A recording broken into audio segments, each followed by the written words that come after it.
Maqaa Abbaa, kan Ilmaa, kan Hafuura Qulqulluu, Waaqa tokkoo. Ameen. Waaqa bara baraa, teessumni kee loobaa abiddaatiin kan marfame, qulqulloonni samiif lafaa yeroo hundumaayyuu qulqulluu, qulqulluu, qulqulluu jechaa osoo addaan hin kutiin kan si galateeffatani. Gubbaa samiirra warra jiranii, samiidhaa gadittis warra jiranii, lafarra warra jiranii, lafaa gadittis warra jiranii, uumamtoota warra mul'ataniif warra hin mul'anne hundumaa uumtee kan bittu. Hundinuu galata kan siif si dhiyeessanii, hundinuu abdii kan si godhatanii, hundumaaf barruu kee irraa kan soortu, hundumaas immoo kan jiraachistu, yeroo barri jijjiiramu kan hin jijjiiramne, waqtiin yeroo jijjiiramu kan hin jijjiiramne, hunduu yeroo jijjiiramanii ati jiraataa taatee bara baraan kan jiraattu, Waaqa bara baraa, umurii keenya irratti guyyaa har'aa kana dabaltee waan nu laatteef, bara haaraa waan nutti agarsiisteef, waggaa haaraa waan nu laatteef, galanniif ulfinni guddaan teessoo kee irratti siif haa naanna'u. Jaallatamtoota maatiyoon Kiristoos kan sin jaallatu, Kiristoosiin kan jaallattani, dhiiga Kiristoosiin booji'amtanii, mootummaa Waaqayyoof kan adda baatanii hundumti keessan iddoo jirtanitti ayyaanniif nagaan Waaqayyoo isiniif haa baay'atu.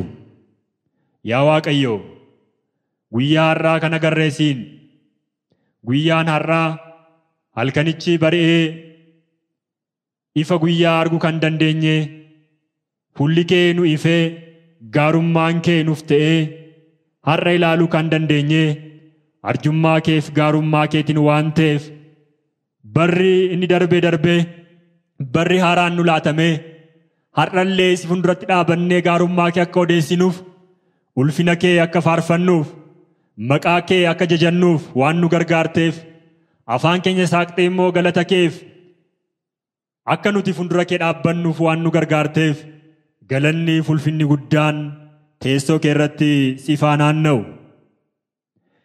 Akka fedhaaf jaalala Waaqayyootti sagalee Waaqayyoo Hafuurri Qulqulluu amma nu ibseef amma nu barse waliin babbarannaa, anaanis isininis Waaqayyo akka inni nu barsiisuuf fedha isaaf jaalala isaa nuuf haa ta'u.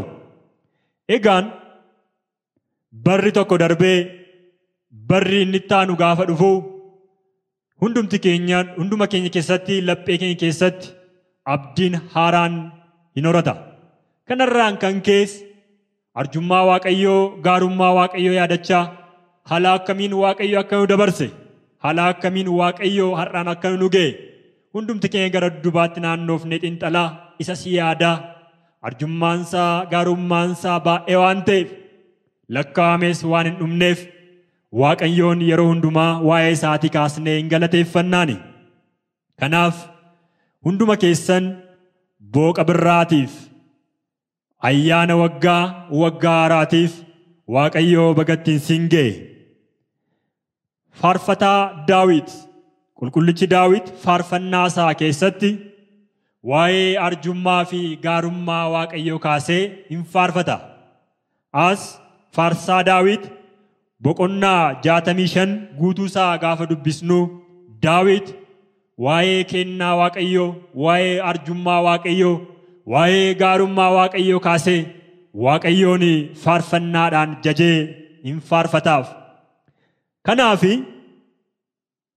anaaf isin boqonnaa 65 lakkoobsa 11 irratti jecha argamu fudhannee waliin hin babbarannaa, waliin turraa. Waaqayyoo nu faana haa ta'u. Waggicha wanta gaarii si biraa dhufuun hin goonfitaa. Gara ati itti adeemteettis faanni kee cooma hin rooba jedha Daawit. Waggicha wanta gaarii si biraa dhufuun hin goonfitaa. Yaa saba Waaqayyoo, waggaan dhufee waggaan inni itti aanu gaafa dhufu wanta gaariitiin, gaarummaa isaatiin kan goonfuu danda'u, gaarummaa isaatiin midhagsuu kan danda'u, gaarummaa isaatiin uffisuu kan danda'u Waaqa keenya isa bara baraa, Waaqa isa gubbaa teessoo isaarra jiru qofaadha. Waggicha wanta gaarii si biraa dhufuun hin goonfitaadha Daawit. Warra gara ati itti adeemteettis faanni kee cooma hin roobaadha. Gara Waaqayyootti adeemetti, gara inni itti fedheetti, gara inni itti jaallateettis faanni isaa cooma hin rooba. Faana isaa isa faana bune, isa faana adeemne, bara keenya guutuu teellaa isaa adeemne, isa faana deemne, coomicha isa isarraa roobu, faana isaarraa isa roobu sana, isa isarraa argamu sana, dhamdhamachaa isa isarraa argamu sana nyaachaa jireenyi keenya isaa wajjin akka toluuf fedhaaf jaalala Waaqayyoo nuuf haa ta'u. Egaan faarsaa Daawit boqonnaa 65 lakkoofsa 1 kaasnee gaafa dubbisnu akkas jedha. Yaa Waaqayyoo, Tsiyoon irratti faarfannaadhaan si jajachuun hin ta'a, wareegnis siif hin baafama. Yaa isa kadhata namaa dhageessu, namni foon uffatee hundinuu cubbuu isaa wajjin gara kee hin dhufa. Irra daddarbaa keenyaan humna nu caaleera, irra daddarbaan keenya humna nu caaleera. Ati garuu yakka keenya nuuf hin dhiifta. Namni ati fo'atte obdii kee mana kee keessa akka buufatuufis inni ati ofitti buttu haa gammadu. Wanta gaarii isa mana kee mana qulqullummaa kee keessaa argamuun hin quufna. Yaa Waaqayyoo, ati nu oolchiteetta. Hojii isa guddaa sodaachisaadhaan, qajeelummaadhaan deebii nuuf kennita. Adaraa handaara lafaa hundumaaf, galaanota fagoo jiraniifis ati amanannaa isaaniiti. Handaara lafaa hundumaaf, galaanota fagoo jiraniifis ati amanannaa isaaniiti. Ati mi'a jabinaa hidhattee humna keetiin tulloota dhaabde, hursaa galaanaa fi hursaa dhaa isaa waca namoota lafa irraa gab jechisiifta. Warri handaara lafaa jiraatan milikkita agarsiisuu kee irraa kan kee hin sodaatu. Lafa ganama biftuun baate, galgala biftuun lixxu sagaleen gammachuu akka dhaga'amu hin goota. Lafa ganama biftuun baate, galgala biftuun lixxutti sagalee gammachuun akka dhaga'amu hin goota.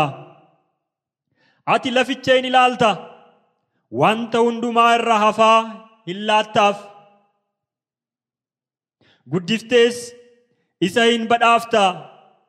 Lagni ati kenniteef bishaan guutuu qaba. Namootas midhaan hin argachiifta. Akkas gootee qopheessita. Bo'oo lafichaa bishaan baay'ee hin obaafta. Bungulluu isaas hin bulleessita. Tifuudhaan isa hin laaffifta. Biqilaa isaas hin bareechifta. Waggicha wanta gaarii si biraa dhufuun hin goonfita. Gara ati itti adeemteettis faanni kee cooma hin rooba. Lafti qoddiin coomee marga isaa hin laabbeessa. Gaaronnis akka waan mudhii isaanitti hidhatanitti sagaleen gammachuu naannoo isaanitti hin dhaga'ama. Hoolonni bakkee isaa uffisaniiru. Dachaa keessattis midhaan lafa dhokseera. Hundumti isaanis sagalee gammachuu dhageessistuun hin faarfatu jedha Daawit. Galanni ulfinni guddaan Abbaa sagalee kanaa isa ta'eef Waaqni isa bara baraaf bara amma baraatti haa ta'u. Egaan Daawit Waaqayyoo fi Tsiyoonitti siif galanni hin taa'edha. Tsiyoonitti siif faarfannaan hin taa'a. Wareegnis siif hin baafamaadha. Gaarummaa Waaqayyoo kaasaa. Arjummaa Waaqayyoo kaasaa. Waaqayyoo akkamiin arjummaan isaa guddaa akka ta'e, arjummaan Waaqayyoo hanga akka inni hin qabne, arjummaan Waaqayyoo daangaa akka inni hin qabne. Kanaaf arjummaa isaatiif, gaarummaa isaatiif galanni isaaf dhiyaachuu akka inni qabu, arjummaa isaatiif, gaarummaa isaatiif isaaf wareegni dhiyaachuu akka inni qabu. Inni gaarummaan isaaf, arjummaan isaa daangaa waan hin qabneef uumamtoota hundumaaf gammachuu akka inni ta'e, uumamtoota hundumaaf haragalfii akka inni ta'e, hundumtuu isaan akka isaan gammadani, gaarreen Kiristoosiin Waaqayyoon akka isaan gammadani, lagni Kiristoosiin akka inni gammadu, Waaqayyoon akka inni gammadu, akka inni isa biraa wanta argamu quufee akka inni gammadu, lagni bishaaniin guute, lagoonnis isarraan kan argatan irraan kan kee, kennaa isaarraan kan kee Waaqayyoof galata akka isaan dhiyeessani, naannoo isaanittis immoo gammachuun akka dhaga'amu. Akkasumas immoo lafaaf wanta isheef barbaachisu akka inni laatu, gubbaa tifuu tifsee, gubbaa samiirraatii wanta isarraa dhufu hundumaa isheedhaaf kennee akka isheen leellistu, akka isheen gammaddu, naannoon ishees immoo leellisaa midhaaniitiin akka inni guutamu, lafti midhaaniin uffifamtee akka isheen gammaddu, Waaqarraatii badhaasa isheedhaaf kennameerraan kan ka'e gammachuudhaan akka isheen guutamtu. Namoonnis immoo arjummaa isaatiin nyaata isaaniif kennurraa kan ka'e akka isaan gammadanii, akka isaan boqotanii. Miilla faana isaarraati immoo coomni akka inni roobu, isarraa kan argamu hundumtuu akka coomaa yeroo nyaatanii kan nama gammachiisu, yeroo argatanitti kan nama boqochiisu akka inni ta'e. Kanaaf Waaqayyoof Tsiyoonitti faarfannaa, Waaqayyoof Tsiyoonitti galata, Waaqayyoof gubbaa teessumaa isaarratti isaaf galataa fi faarfannaan dhiyaachuun akka isarra jiru, galanni isaas kan hin dhaabbanne, faarfannaan isaa kan hin dhaabbanne, ililleen isaa kan hin dhaabbanne Waaqayyoof dhiyaachuu akka qabu Daawit Waaqayyoof kana kaasee Waaqayyoon faarfannaadhaan hin jaja, Waaqayyoon faarfannaadhaan hin galateeffata. Kanaaf waggicha wanta gaarii si biraa dhufuun hin goonfitaa'edha Daawit. Waggaan wanta gaarii Waaqayyoo irraa dhufuun yoo goonfame malee waggaan nuti dabarsinu bareedaa ta'uu hin danda'u yaa saba Waaqayyoo. Waggaan inni tokko darbee waggaan inni itti aanu gaafa dhufu anaaf isiin jireenya keenya keessatti qooda guddaa qaba. Waggaan inni darbee waggaan inni dhufu gaafa dhufu, waggaan inni haaraan gaafa dhufu akkasumaan ofii isaatiin dhufe miti. Waaqayyoo akeeka isaatiin akeekee, inni jaallatee, inni fedhe, inni gaarummaa isaatiin isa darbe dabarsee isa haaraa fide malee waggaan mataa isaatiin dhufuu hin danda'u. Halkan tokko illee buluudhaaf, guyyaa tokko dabarsinee guyyaa isatti aanu ilaaluudhaaf arjummaan Waaqayyoo inni guddaan waan nu faana ta'eef malee guyyicha isa kaleessaa darbuu hin dandeenyu. Guyyaan inni kaleessaa kan darbe Waaqayyoo nu faana waan ta'eef, guyyaan inni dukkanaa kan darbe Waaqayyoo nu faana ta'e waan nu gargaareef, guyyaan inni gidiraa fi inni dukkanaa ta'e kan inni darbe Waaqayyoo nu faana ta'e waan nu gargaareef, humna waan nu ta'eef, arjummaan isaatii yeroo hundumaa nu faana waan ta'eef, umurii keenya irratti waggaa isa darbee dabarsinee waggaa kana gaafa lakkoofnu, umurii keenya irratti gaafa guyyaan dabalamu, gaafa baatiin dabalamu, gaafa jiini dabalamu, gaafa waggaan dabalamu, waggaa irratti waggaa dabalaa, guyyaa irratti guyyaa dabalaa.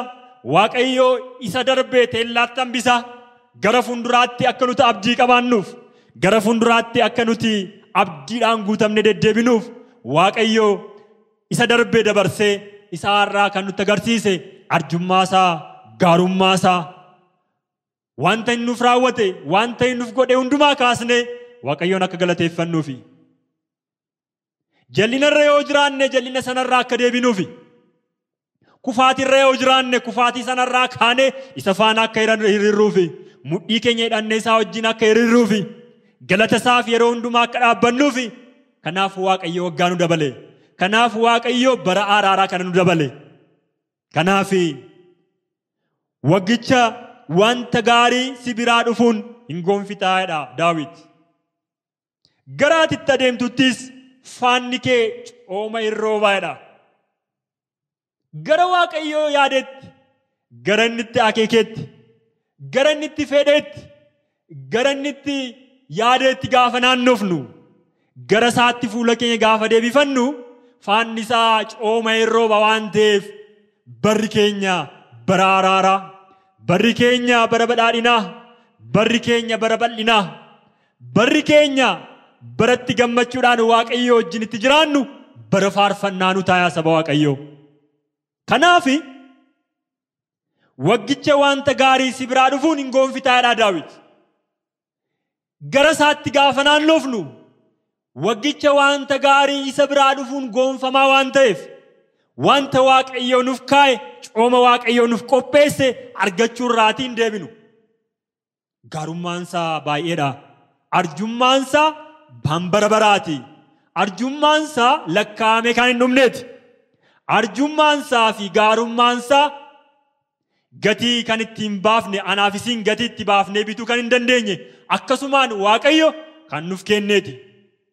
Ayyaanni isaa inni bara kana keessatti nuuf baay'ate kun Waaqayyo akkasumaan tola karaa Kiristoos Iyyesuus isa anaaf isiniif nuuf kenneeti. Kanaaf bara nuti jiraannu kana keessatti giddugaleessi bara keenyaa inni waggicha wanta gaariidhaan gonfamuu kan itti danda'ame Waaqayyo akkasumaan anaaf isiniif kan nuuf laate ilma isaa tokkicha Yesuus Kiristoosidha. Barri keenya kun giddugaleessi bara keenya bara araaraa kan ta'e anaaf isiniif kan kenname kennaa bara baraa kan ta'e kennaa caalu anaaf isin arganne lapheen keenya kan itti boqote faanni isaa inni cooma roobu sun. Faanni isaa inni cooma roobu sun isa wajjin gaafa maxxannu gara isaatti gaafa naannofnu isa faana teellaa isaa gaafa buunu anaaf isin boqonnaa bara baraa kan itti argannu baricha kan jijjiire baricha iddoo lamatti kan hire addaan hire bara moofaa fi bara araaraa bara dukkanaa fi bara ifaa bara dhiphinaa fi bara bal'inaa bara boo'ichaa fi bara gammachuu godhee kan nuuf kenne anaaf isiniif fannoo irratti fannifamee anaaf isiniif durboo maaramiira dhalatee anaaf isiniin ta'ee argame anaaf isiniin dukkanicha keessaa gara ifa isa bara baraatti isa nu waame bara gara ifa isa raajeffamaatti isa nu waame ilma Waaqayyoo Iyyesuus Kiristoosiin baricha addaan kutame anaaf isiniif miidhagaa ta'e nuuf kan kennameera. Kanaaf baricha wanta gaariidhaan inni gonfu Waaqayyo bara keenya kana keessatti anaaf isiniif giddugaleessa bara keenyaa isa ta'e Iyyesuus Kiristoosiin fannoo irratti anaaf isiniif kenne anaaf isiniif bara anaaf isinitti gammannee jiraannu bara anaaf isin boqonnaadhaan itti jiraannu Waaqayyo nuuf kenneera. Kanaaf bara keenya kana keessatti kennaa Waaqayyo isa anaaf isiniif kenname sana ilaalaa.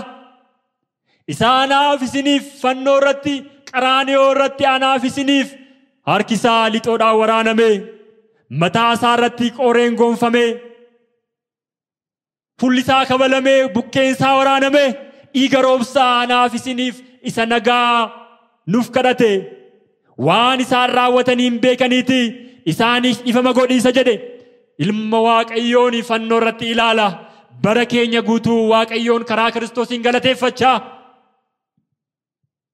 ayyaana isaa isa nuuf baay'ate gaarummaa isaa isa nuuf baay'ate kennaa isaa isa bara baraa sana yaadachaa Waaqayyoon galateeffachaa akka jiraannuuf barri keenya kun Waaqayyoon galateeffachaa akka xumuramuuf bara keenya kana keessatti dalagaan nuti dalaguu qabnu Waaqayyoon galateeffachaa isaaf galata taane akka jiraannuuf waaqayyoo kana ilaalee waaqayyoo kana barbaade waaqayyoo kana dabarsee ilaaleetu anaaf isiniin Kiristoosin nu boojee gara bara haaraatti gara bara gammachuutti gara bara badhaadhinaatti gara bara ifaatti nu baaseera waan ta'eef bara ifa kana isa nuuf kennee bara dukkanicha keessa isa nuuf baase isa kaafnee akkuma Daawit faarsaadhaan gaarummaa waaqayyoo faarsaadhaan arjummaa waaqayyoo galataan arjummaa waaqayyoo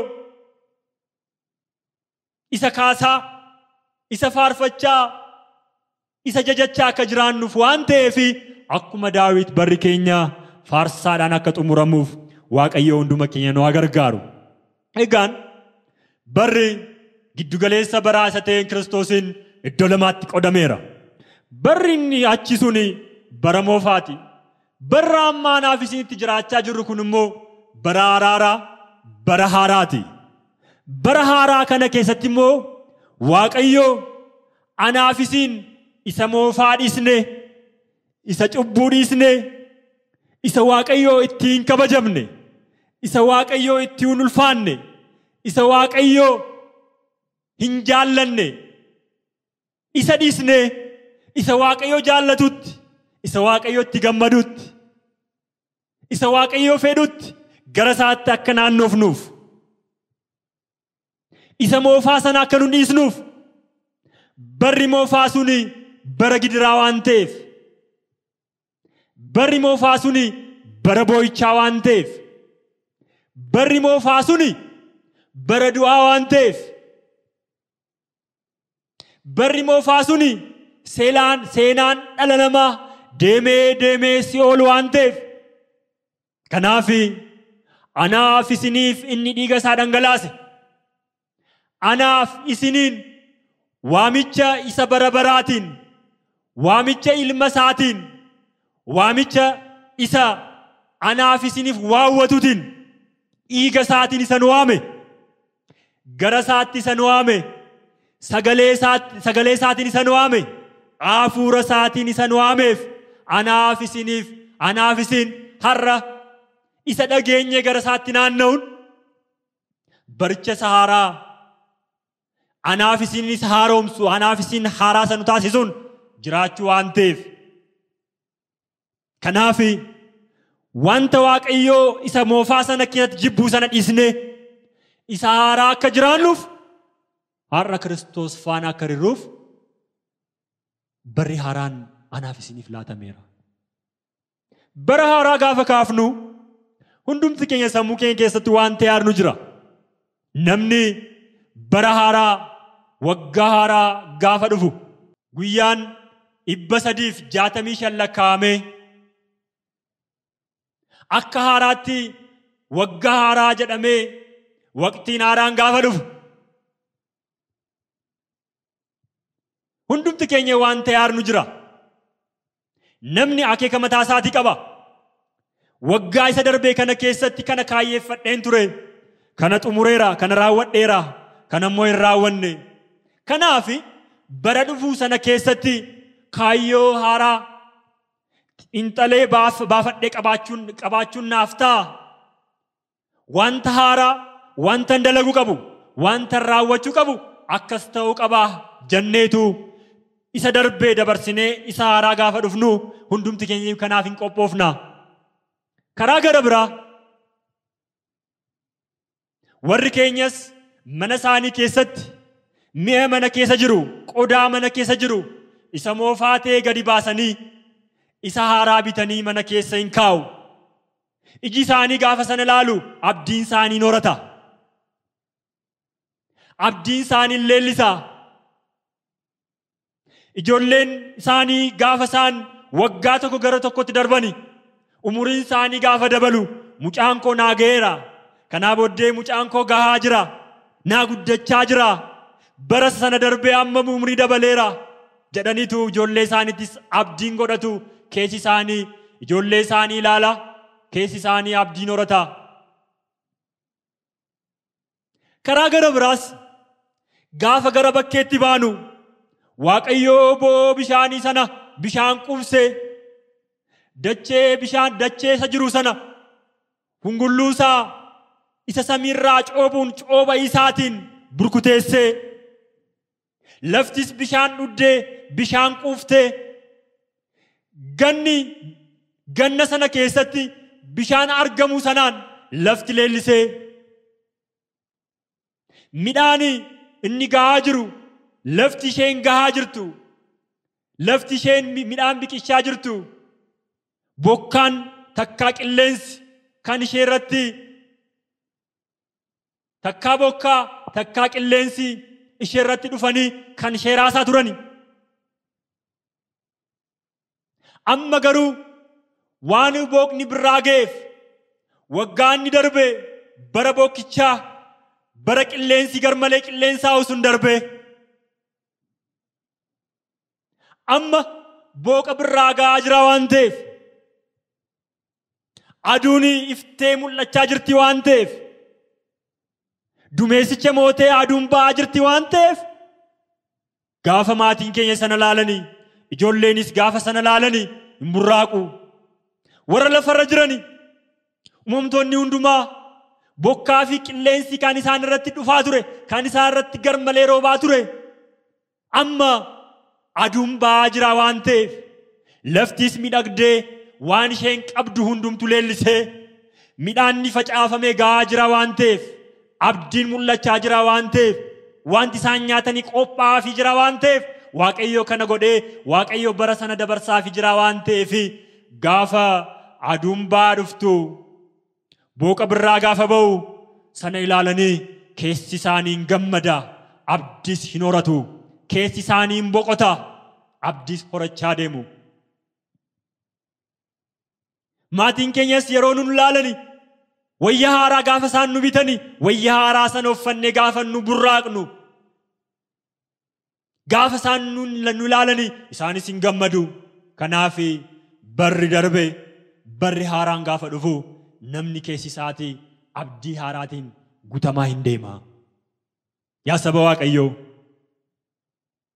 barroonuma dhufa guyyaanuma jijjiirama waggaa waggaatinoo inuma lakkoofna barasa dhufee sana barasa darbee sana ilaallee barasa haaraa kana gaafa dhufu barasa haaraa simachuudhaafoo karaa adda addaatiin kaayyeeffanneen kaana karaa adda addaatiin of qopheessinee jireenyi keenya jijjiiramuu qaba jennee salafa kana irraa guutuudhaaf hundumti keenya iyyuu hin fiigna haaraan kaayyeeffannee sin kaana isa kaayyeeffannee sana raawwachuudhaaf hundumti keenya abdiidhaan hin kaana. Yaa saba Waaqayyoo jireenyi keenya inni hafuuraa'u jijjiiramuudhaaf Waaqayyo faana ta'uudhaaf jireenya keenya Waaqaa wajjin qindeessuudhaaf akka Waaqayyo fedhetti akka inni jaallatutti jireenya keenya qindeessuudhaafoo kaayyeeffannee irraa laata. Isa lafaafoo waan baay'ee dhimminee kaayyeeffannee isa haaraa simachuudhaaf qophoofnee jirra. Isa jireenya keenya haaromsee anaaf isiniif kaffaltii guddaa kaffalee du'a keessaa isa nu baraare jireenya keenya du'a irraa gara jireenya bara baraatti isa fide anaaf isiniif mixatee anaaf isiniin allammaffaa nu dee haaraa isa nu taasisee Waaqayyoof bitamuudhaaf isaa wajjin jireenya keenya tolchuudhaaf isaa wajjin jireenya keenya akka isaa wajjin fullaa'uuf qindeessuudhaaf isaafoo yaadneerraa laata. Kaayyoon keenya inni taanu kun maali? Kaayyoon keenya bara haaraa kana keessatti maali? Akkuma sila kaasne Waaqayyo waggaa tokko dabarsee waggaa haaraa gaafa nu laatu akkasumaan fidee miti. Umurii keenya irratti umurii gaafa dabalu akkasumaan nu kennee miti. Yaa saba Waaqayyo kaayyoo isaa keessatti hansaa nu godhachuuf handhuunfaasaa akka taanuuf wanta gara biraa dhiisne wanta Waaqayyo ittiin ulfaannee hundumaa ofirraa ganne wayyaa isa moofaa ta'e isa Waaqayyo ittiin ulfaanne sana isa dhanna keenya wajjin qabatee jiru sana ofirraa kaafne akka inni qulqulluu ta'e nutis qulqulloota akka taanuuf mi'a araaraa kaafne mi'a araaraa isa Waaqayyo nu hidhachiise kaafne sagalee isaatiin guutamne humna hafuura isaatiin gaggeeffamne Waaqayyoon galateeffachaa isaaf galata taane akka jiraannuuf isaa fedhee Waaqayyo bara kana nu dabaleera waan ta'eef kaayyoon nuti kaayyeeffanne maali? Hafuuraan Waaqayyoo wajjin deddeebi'uudhaaf maal kaayyeeffanneerra? Bara kana keessatti Waaqayyoo jireenya keenya irratti akka inni mo'uuf maal kaayyeeffanneerra? Isa darbee irratti Waaqayyoo irratti waan ta'e ekkina yaadanne yakka sanaaf Waaqayyoo dhiifama akka nu taasisuuf arjummaa isaatiin inni arjaatee har'allee harka isaa akka nu diriirsuuf har'a gara Waaqayyootti deebi'uudhaaf, gara mootummaa isaatti deebi'uudhaaf, qalbii jijjiirrachuudhaaf, yaada garaa keenya jijjiirrachuudhaaf maal kaayyeeffanneerra? Waaqayyoo wanta inni barbaadu kana. Sila kaafneerraa giddugaleessi waggaa haaraa Iyyasuus Kiristoosidha. Giddugaleessa waggaa haaraa kana keessatti bara haaraa isa nu laate kana Waaqayyoon bara kana keessatti waaqeffannu taanaan, bara kana keessatti Waaqayyoo isa arjaatee kaafnee gaarummaa isaa hin kaafnu taanaan gatii hin qabu. Isaaf hin bitamnu taanaan gatii hin qabu. Qulqullichi Phaawulos gara namoota Qorontosiif ergaa Qorontos isa lammaffaa irratti boqonnaa 5 lakkoofsa 15 kaafne gaafa dubbisnu akkas jedhee katabee ni arganna. Egaa warri jiraatanii si'achi isa isaaniif jedhee du'aa kaafameef malee ofii isaaniitiif akka hin jiraannetti inni hundumaaf du'ee jedha. Egaa warri jiraatan si'achi isa isaaniif jedhee du'aa kaafameef malee ofii isaaniitiif akka hin jiraannetti inni hundumaaf du'eera. Egaa nuyi ammaa jalqabnee eenyuun illee akka alaan ilaallutti heernaa miti. Kiristoosiin iyyuu akka alaan akkasitti isa hin heernu. Kanaafis namni kan Kiristoos yoo ta'e uumama haaraadha. Inni moofaan darbeera. Kunoo inni haaraan dhufeera. Kun hundumtuu Waaqayyoo isa karaa Kiristoos ofitti nu araarsee biraa ta'e. Inni hojii araarsuu isaa kanas namootatti akka dabarsinuuf nuuf kennee jedha. Kanaaf warri jiraatoo ta'an, warri karaa Kiristoosiin booji'amanii jireenya bara baraa argatan, warri isa moofaa dhiisanii bara haaraa warra jiraachaa jiran, bara haaraa jiraachuu jechuun Iyyasuus Kiristoosiin amananii inni masicha ilma Waaqayyoo ta'uu isaa amananii kanas immoo dhugaa ba'anii inni du'ee moo'ee ka'e, du'a irrattis inni aboo qabu, inni ulfina abbaa isaatiin gubbaa teessuma isaa irra jiru, inni dhufees immoo addunyaa irratti faradu, inni dhugaadhaan faradu isa akka ta'e amananii isaaf bitamaa jiraachuun jireenya haaraa bara haaraa jiraachuudha. Namni kan Kiristoos yoo ta'e nama haaraadha, uumama haaraadha jedhamee akkuma barreeffame. Kan Kiristoos ta'uun isa amanu waan ta'eef, kan Kiristoos ta'uun kaansaa qofaa ta'uu, isattis abdachuu, kaffaltiin inni dhala namaaf kaffale Waaqayyoo karaa Kiristoos fannoo irratti ayyaana isaatiin, arjummaa isaatiin anaaf isiniif kaffaltii inni kaffale. Dhiiga Kiristoosiin booji'amnee mootummaa isaatiif akka adda baanuuf waan ta'eef, hansaa akka taanuuf, handhuunfaasaa hansaa qofaa akka taanuuf, galata isaa dhiyeessaa akka jiraannuuf, afaan keenya saaqamee galata isaa akka inni dubbatuuf, hansaa qofaa taanee isaaf adda baanee qulqulluu akka inni ta'e qulqulloota taanee akka jiraannuuf waan ta'eef. Kanaaf namoonni warri lubbuutiin jiraatan jechuun warra Kiristoosiin amanan si'achi isa isaaniif jedhee du'aas kaafame malee ofii isaaniitiif akka hin jiraannetti inni hundumaaf du'e. Kiristoos kan inni du'e warri isatti amanne hundumti keenya, warri Kiristoosiin jireenya bara baraa qabnu hundumti keenya warra Kiristoosiin jireenya bara baraa nuuf kenname amanuu keenyaan nuuf kenname hundumti keenya bara nuti jiraannu keessatti bara nuuf kenname keessatti gara fuulduraatti isa nuuf jedhee du'e doomu'ees kee isaaf akka jiraannuuf malee fedha keenyaaf ofii keenyaaf akka hin jiraanneef yaada keenyaaf akka hin jiraanneef fedha foon keenyaatiin bojamnee isaan bitamne akka hin jiraanneef inni hunduma keenyaaf du'e. Egaa nuyi ammaa jalqabee eenyu illee akkasittiin akka jiraannu hin heernu yookaan immoo akkasitti isa hin beeknu. Namni addunyaa kanarratti Kiristoositti amane akkuma wangeela Yohaannis boqonnaa 3:16 dubbatame jireenya bara baraa qaba akkuma inni jedhame. Jireenya bara baraa akka qabaannuuf malee akka hin banneef Waaqayyo abdii waan nu kenneef. Abdii jireenya bara baraa waan nu kennameef. Abdii jireenya bara baraa warri qabnu nuti immoo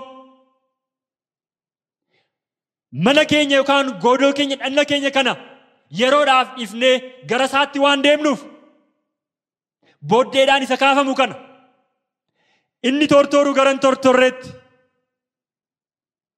inni uumamaa ta'e gara hin uumamneetti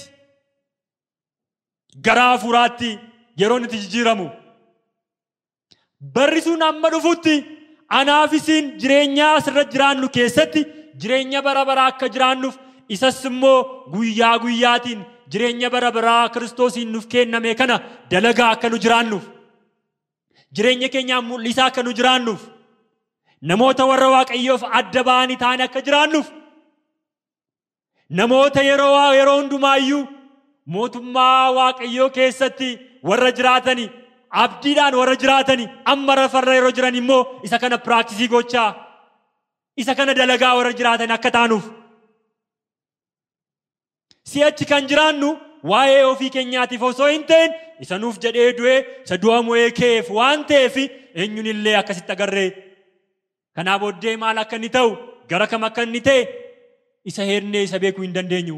Kiristoosiin illee isa amma du'a mo'ee kee akkasitti isa heeduu hin dandeenyu yookaan immoo akkasitti isa baruu hin dandeenyu. Amma waaqummaa isaatiin ulfina isaatiin dhufa waan ta'eef. Akkuma Yohaannis arge mul'ata isaa keessattis immoo akkuma barreesse inni fuulli isaatii kan calaqqeessa'u qaamni isaa hundumtuu akka cabbii kan addaatu ija isaa keessaa mukukulli kan ba'u mudhii isaatii warqeedhaan kan hidhate hidhannoo warqeedhaan kan hidhate afaan isaa keessaa akka sagalee ursaa bishaanii baay'ee kan ba'u dubbiin isaatii kan akkas ta'e miilli isaatii akka mukukkulaa sibiila abidda keessa kaa'ame akka mukukkulaa ta'e kan dimate ulfina isaatiin Yohaannisitti inni mul'ate Kiristoos duraan dursee garuu gaafa laalamu akka hiyyeessaa akka Waaqayyoon jibbame akka nama Waaqayyoon abaarametti kan lakkaa'ame sun amma garuu inni ulfina isaatiin mul'ate Kiristoos ulfina isaatiin jira waan ta'eef amma akka kanaan dura isa ilaalleetti akka gidirrafamaa turetti akka ija keenyaan isa ilaallee yeroo sana hubannetti amma isa ilaallu inni ulfina isaatiin jira. Namni Kiristoositti amanus immoo booddeen isaatii ulfina bara baraatiin amma jireenya sana jiraachaa amma jireenya sana hordofaa jiraata. Tasanaaf mul'isaa jiraata. Booddee garuu ulfinni isaa akkasittiin mul'ata. Kanaafis namni kan Kiristoos yoo ta'e uumama haaraadha. Inni moofaan darbeera kunoo inni haaraan dhufeera. Inni moofaan Kiristoosiin nu darbeera. Barri keenya inni moofaan Kiristoosiin darbeera. Barri keenya inni boo'ichaa Kiristoosiin darbeera. Bara araaraa fi bara gidiraa sanaaf giddugaleessa ta'e isa mul'ate Kiristoosiin. Barrichi addaan citeera, barrichi addaan hirameera. Anaaf isiin warra Kiristoositti amanne uumama haaraadha. Ofii keenyaan haaraa taane miti. Ofii keenyaan haaromne miti. Inni nu haareesse Kiristoosi. Inni aansaa nu godhate, inni aansaa godhe nu qulqulleesse. dhiiga isaatiin cubbuu keenya hundumarraa ni nu miice Kiristoosidha. Kanaaf albaddummaadhaan, dhugaatiidhaan, garmalee dhuguudhaan, machiidhaan, cubbuu adda addaa hojjechuudhaan jireenyi keenya ni darbe hingaa akkuma Phexros jedhe. Ergaa qulqullicha Phexros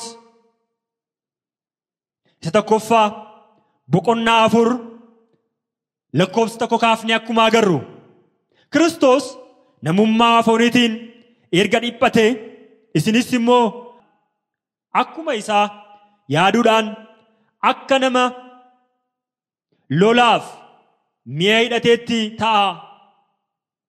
Namni namummaa fooniitiin dhiphatu cubbuutti of kennuu dhiiseera.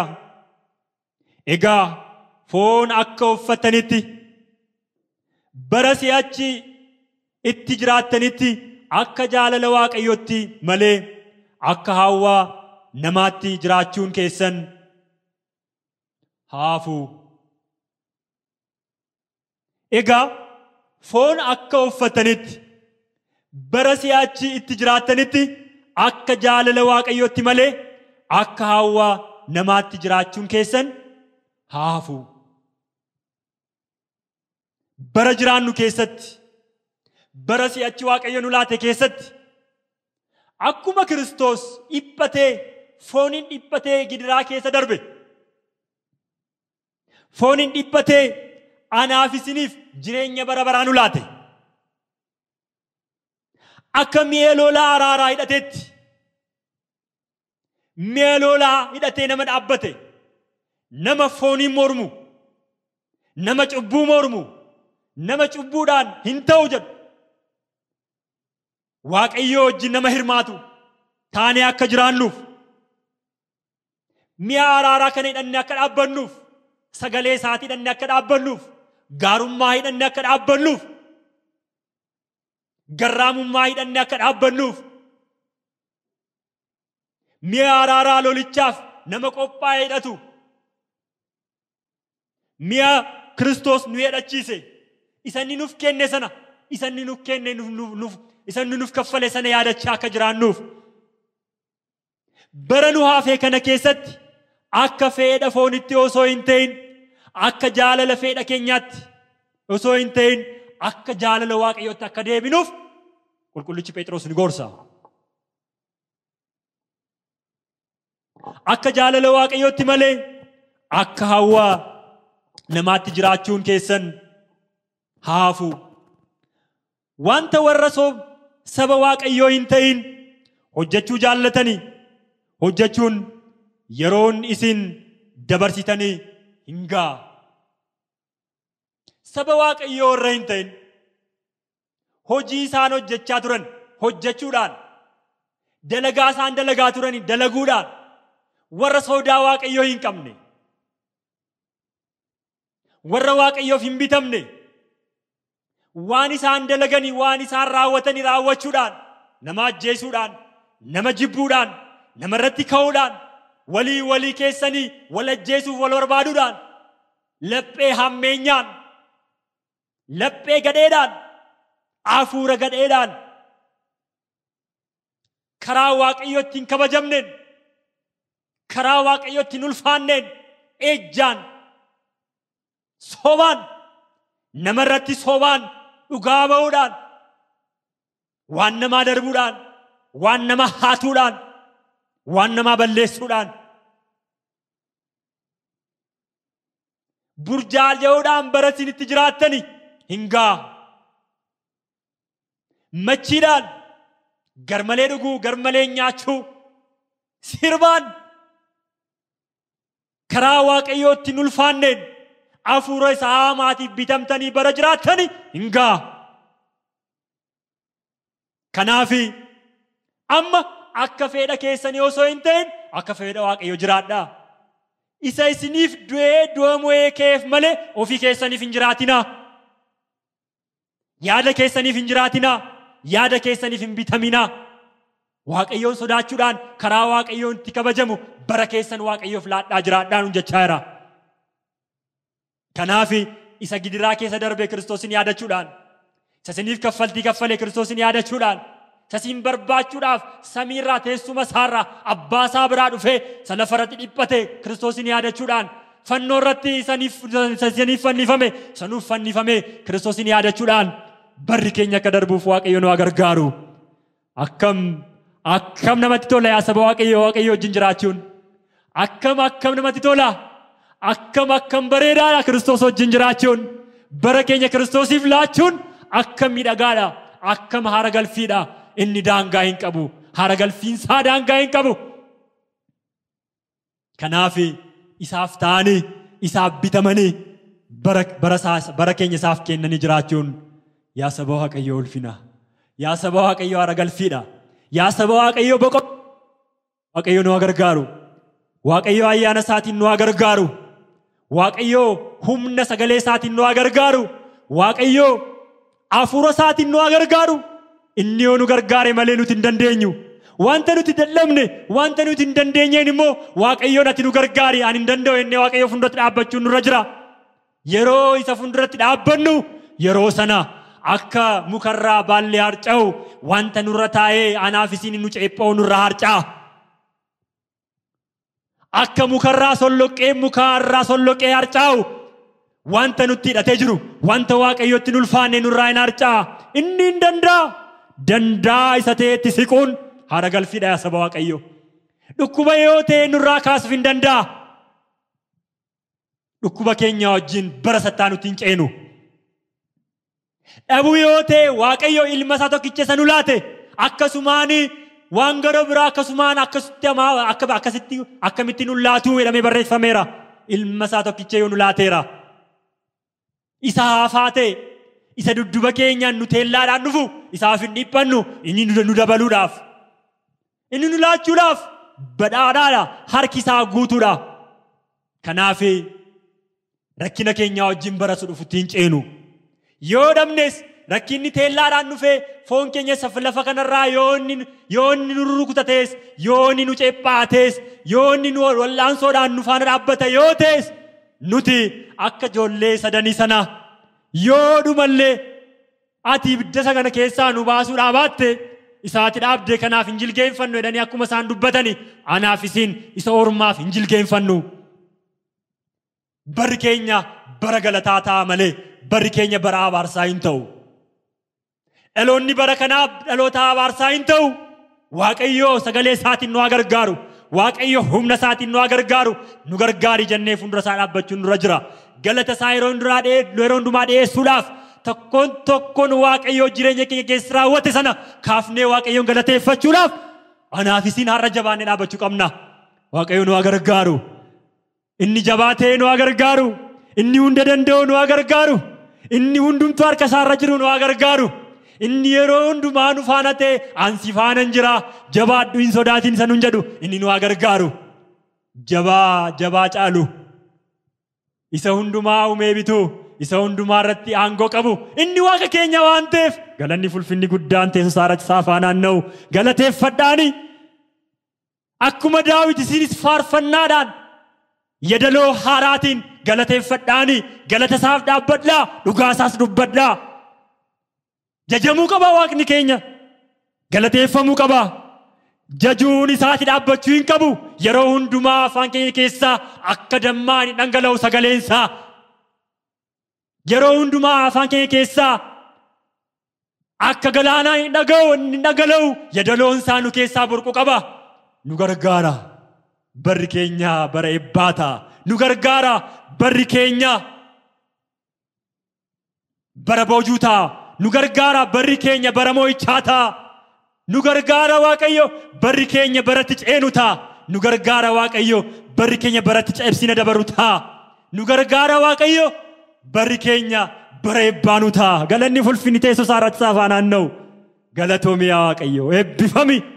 Ulfaadhu yaa Waaqayyo. Galanni siif haa ta'u. Galanni siif haa ta'u. Galanni siif haa ta'u. Afaan keenya galataan ni guute.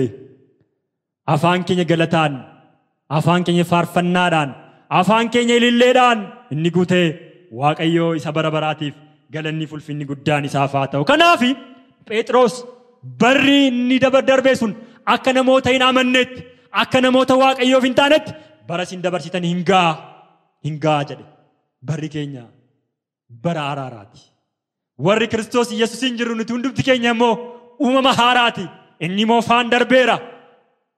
Inni cubbuutiin guutamee darbeera. Inni dukkanaa darbeera. Nuti ijoollee ifaati. Hojii ifaa hojjechaa jiraachuun, isa Waaqayyoo jaallatu hojjechaa jiraachuun anaaf isin irraatiin eegama. Yeroo sana Waaqayyoon itti gammada. Yeroo sana Waaqayyoo wanta nu barbaachisu hundumaa nu guuta. Yeroo sana Waaqayyoo araara isaatiin biyya keenya, naannoo keenya, qe'ee keenya nu guuta. Leellisanii miidhaganii hin mul'atu. Bokkaan roobu bokkaa eebbaata. Bokkaa balleessuun ta'u. Qilleensa eebbaata.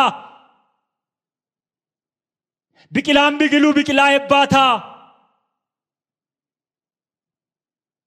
Lafarratti warra agarru bineensonni lafarraa kan eebbaa ta'u. Wanti nu nyaannu dhanna keenya ka wajjin kan wal simu. Wanti nu nyaannu dhanna keenyaaf kan tolu, dhukkuba kan ta'u osoo hin ta'in eebba kan nuuf ta'u ta'a. Yeroo Waaqayyoo wajjin sanni jaallatus yeroo raawwannu gara fedha foonii keenya yookaan gara fedha keenyatti gaafa naannofnu tun ta'in fuula keenya gara gaafa isaatti naanneeffannu barri keenya bara eebbaata. Barri keenya bara qabbanaata. Barri keenya bara bal'inaata. Galanni Waaqayyoof haa ta'u. Kanaaf barri ni darbe hin gaa jedhe Phexros. Barri ni darbe hin gaa nu haa ga'u yaa saba Waaqayyoo. Warra bara isa darbe keessa jirtan, bara moofichaa keessa warra jirtani, cubbuudhaan dukkanaa warra qabamtanii jirtani, kanaa booddee Waaqayyoo nan argu. Kanaa booddee Waaqayyoo anaaf hin qaqqabu. Ani Waaqayyoo irraa adda beera. Kanaa booddee ani sarraati kufeera. Eebba isaarraa ayyaana isaarraa kufeera. Ani gatii isa fuulduratti hin qabu. Warri jettanii abdii kuttanii Waaqayyoo inni halkan kana dabarsee waggaa haaraa nuuf laate kun jireenya keenya nu haaressuuf inni amanamaadha. Igni ilma isaatii kan ilma Yesuus Kiristoos cubbuu hundarraa nu qulqulleessuuf amanamaadha jedhamee dubbatameera. Warri abdii kuttanii bara haaraa keessatti abdii keessan Kiristoos wajjin leellifadhaa. Abdii keessan Kiristoos wajjin qindeeffadhaa. Inni sin cubburraa sin miicuudhaaf, sin qulqulleessuudhaaf, inni araara isaatiin har'a adda sin baasuudhaaf, akka lafa margaan guutame jireenyi keessan akka leellisuuf gochuudhaaf, jireenya keessan deebisee isa haaraatti fiduudhaaf, haaromsuudhaaf amanamaadha. Eenyullee cubbuu hin qabu yoo jedhe Waaqayyoon sobduu isa taasisaadha. Garuu eenyullee cubbuusaa fuula Waaqayyoo duratti yoo dubbate isa kadhata namaa dhaga'u Waaqayyootti, isa kadhata namaa dhaga'ee deebii deebisutti Waaqayyootti yoo fuula isaa geeddarate, yoo harka isaa kaase Waaqayyoo cubbuu isaa irraa isa qulqulleessuuf amanamaadha. Maaliif Daawitis jedheera, cubbuun keenya humna keenyarraa ol caaleera jedhe, garmalee baay'ateera. Garuu ati arjummaa keetiin, araara keetiin cubbuu keenyarraa haara nu galfachiisuudhaaf, nu qulqulleessuudhaaf amanamaadha jedhe Daawit. Nu qulqulleessuudhaaf ati amanamaadha. Waaqni keenya amanamaadha yaa saba Waaqayyoo. Waaqni keenya Waaqa arjaati yaa saba Waaqayyoo. Barri kun barri nu laatame kun bara araaraati yaa saba Waaqayyoo. Nutti araaramuuf amanamaadha Waaqayyo. Ilma isaa tokkicha Yesuus Kiristoosin nutti araaramuudhaaf inni uumama haaraa nu godheera. Nutti araaramee karaa isaatiin uumama haaraa nu godheera. Nuti immoo har'a kana hin labsina. Namoonnis immoo gara uumama haaraa kanatti akka isaan dhufaniif, akka isaan isa moofaarraa adda ba'aniif har'a dhugaa kana immoo anaaf isin hin baana. Dhugaa kana hin dubbanna. Waa'ee Kiristoos adaraan nu kennameera. Kanaaf qooda Kiristoos dhaabbanne namoonni Waaqayyoo wajjin akka isaan araaramaniif kottaa gara Kiristoositti deebi'aa. Inni isinitti araaramuudhaaf amanamaadha. Waggaa haaraa, bara haaraa, jireenya haaraa isin laachuudhaaf inni amanamaadha hin jenna. Kana immoo hin labsinaa, hin dubbanna. Kanaaf warra hidhaa adda addaa keessa jirtani, warra karaa adda addaatiin jireenyi keessan cubbuutiin qabame, warra abdii kuttanii jirtani, Waaqayyoo abdii isinii dabaluudhaaf, Waaqayyoo abdii isin kuttanii sanatti itti dabaluudhaaf, isa citee walitti deebisuudhaaf Waaqayyoo amanamaadha. Karaa ilma isaatiin kan nutti araarame Waaqayyoo bara baraan nu fayyisuudhaaf, bara baraan nu faana ta'ee cubbuurraa nu miicuudhaaf amanamaadha. Kanaaf isatti deebi'uun nuuf ta'a. Isatti deebi'aa. Kiristoositti deebi'aa. Hamminarraa deebi'aa. Cubburraa deebi'aa. Yaada hadhaa fi dubbii hadhaa irraa deebi'aa. Yaada nama balleessurraa deebi'aa. Waaqayyoo isin qulqulleessuudhaaf, Waaqayyo haaraa sin godhee sin dhaabuudhaaf amanamaadha. Waaqayyo nu gargaaru. Waaqayyo nu gargaaru. Gargaarsa biraa yoo ta'e malee nuti humna hin qabnu. Inni immoo nu gargaara. Isatti siquu qofaadha. Isatti deebi'uu qofaadha. Nu qulqulleessuuf inni amanamaadha. Galanni maqaa isaatiif haa ta'u. Ulfinni maqaa isaatiif haa ta'u. Kanaaf namni kan Kiristoos yoo ta'e uumama haaraadha. Akkuma inni jedhe Phaawulos. Asirratti immoo Phexros kanaaf bara isin dabarsitanii kana dhiisaa. Bara akkasittiin deddeebitanii kana dhiisaa hin gaa jedhe. Wanta warri saba Waaqayyoo hin ta'in hojjechuu jaallatanii hojjechuudhaan yeroo isa dabarsitanii gaa bara sanatti gadhiisuutti hawwa keessan raawwachuutti machitti garmalee nyaachuutti garmalee dhugutti Waaqayyoolii tolfamoof sagaduu keessattis karaa baay'ee seera Waaqayyoo irraa daddarbuutti jiraachaa turtanii. Isa isin amma isinitti dabalamutti kanaaf akkasittiin jiraachaa turtanii. Kanaaf inni ture akkas ture jennee akka irra dabarruuf. Inni darbee sun akkas ture jennee akka waa'ee isaatii kaafnuuf. Amma garuu jedhame akkuma dubbatame Efesoon irratti. Efesoon 2:2 lakkoofsa 1 kaafnee gaafa dubbisnu qulqullichi Phaawulos namoota Efesooniif ergaa inni barreesse irratti baricha isa darbee sanaa fi baricha isa gadadoo sana baricha isa cubbuudhaan darbee sana akka fedha warra Waaqayyoof hin bitaminitti bara deddeebine sanarraati amma immoo gara ayyaana Waaqayyooti isatti ceene sana gaafa kaasu akkasittiin barreesse agarra. Gara namoota Efesoonitti kaa'ee inni barreesse 2 lakkoofsa 1 kaafnee gaafa dubbisnu isiin kanaan dura irra daddarbaa keessaniin fi cubbuu keessaniin karaa hafuuraa duutanii turtanii. Yeroo sanatti isin toora biyya lafaa kana duukaa buutanii deddeebi'aa aboo qilleensa keessa jiru irratti isa gooftummaa qabuuf abboomamaa turtan. Hafuurichi haamaan amma namoota Waaqayyoof hin abboomamne gidduutti hojjechaa jira. Nus hundumti keenya hawwa foon keenya duukaa buune akka fedha namummaa keenyaa fi yaada keenyatti warra akkasii gidduu jiraanneerra. Kana irraa kan ka'es akkuma warra kaanii dhalootaan dheekkamsa Waaqayyoo jala gallee turre. Araarri Waaqayyoo garuu baay'ee waan ta'eef jaalala isaa isa guddaa sanaan nu jaallate. Nuyi irra daddarbaa keenyaan karaa hafuuraa du'oo taane utuu jirru inni warra Kiristoosii wajjin jiraatan nu godhate. Isin ayyaana Waaqayyootiin fayyifamtan karaa Kiristoos Yesuus isumaa wajjin du'aa nu kaase isumaa wajjin bantii Waaqaa keessa iddoo nuuf kenne nu teessise. Galanni ulfinni guddaan Waaqayyoof haa ta'u. Duraan dursine hojii keenyaan du'oota turre. Duraan dursine warra fedha foon isaanii raawwatanii akka namoota warra Waaqayyoof hin bitamne hafuuricha isa qilleensa irratti hojjetu isa aaboo qabu sanaaf namoota bitamne deddeebi'u turre. Amma garuu Kiristoos Yesuus wajjin warra du'oota taane nuti jireenya bara baraa arganne. Isaa wajjin nu kaase gubbaa teessoo isaa irratti isaa wajjin teessuma nuuf laate iddoo nuuf laate. Isaa wajjin akka jiraannuuf jireenyicha akka jiraannuuf jireenya bara baraa sana akka jiraannuuf Waaqayyo kana keessaati nu waame. Egaan akkasitti Waaqayyo erga nu waameeti barri keenya kun bara Waaqayyoof adda ba'e ta'uun isarra jiraata. Akkasitti Waaqayyo erga nu waameeti har'allee gaafa jiraannu jireenya keenya keessatti guyyaa itti fayyinee irraa caalaa guyyaan fayyina keenya har'a waan nutti dhiyaateef Waaqayyo bitamnee jiraachuun nurra jiraata. Qulqullichi Phaawulos namoota Roomeedhaaf ergaan ni barreesse 13 lakkoofsa 11 kaafne gaafa dubbisnu Anaafisin walii wajjin gaafa jiraannu walii keenyaaf akkamiin jiraachuu akka qabnu nu kaase. Wal jaallachuu, waliif gaarii raawwachuu. Kun immoo seera Waaqayyoo raawwachuu waan ta'eef, seerri immoo kanaan xumurama waan ta'eef. Waaqayyoo bitamuu akkasumas immoo nama nu fakkaatu, nama nu wajjin jiru sana jaallannee isaa wajjin jaalalaan jiraachuun seerri gudunfaa yookaan xumura argata waan ta'eef waa'ee isaa kaasee 11 irratti akkas jedha.